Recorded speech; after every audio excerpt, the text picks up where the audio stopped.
هل يظفر البافاري في موقعة حديقة الأمراء أم أن البي اس جي سيكون له بالمرصاد؟ مباراة حاسمة ستحدد مصير اللقب.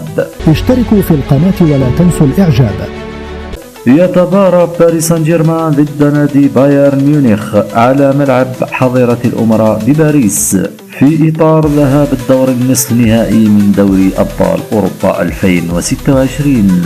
ويسعى باريس لبلوغ الدور النهائي والحفاظ على اللقب الذي حققه في 2025، وفي نفس الوقت الثأر من البايرن والذي هزمه في نهائي 2020. فيما يسعى البايرن إلى الوصول للنهائي للمرة 11 في تاريخه، خاصة أنه يوجد في جاهزية عالية جدا وبلغ نهائي كأس ألمانيا وينفرد بمقدمة ترتيب الدوري الألماني، ولا أستبعد أن يحقق ثلاثية في هذا الموسم.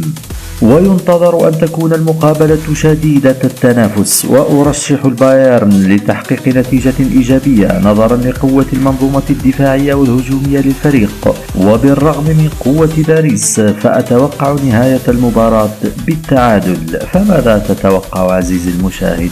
وتلعب المباراة يوم الثلاثاء 28 أبريل 2026، وتنطلق على الساعة 8 مساء بتوقيت الجزائر وتونس والمغرب، والساعة 9 بتوقيت مصر والسودان، والساعة 10 بتوقيت السعودية والعراق، وتنقل على قنوات بي إن سبورتس. تابعونا للمزيد.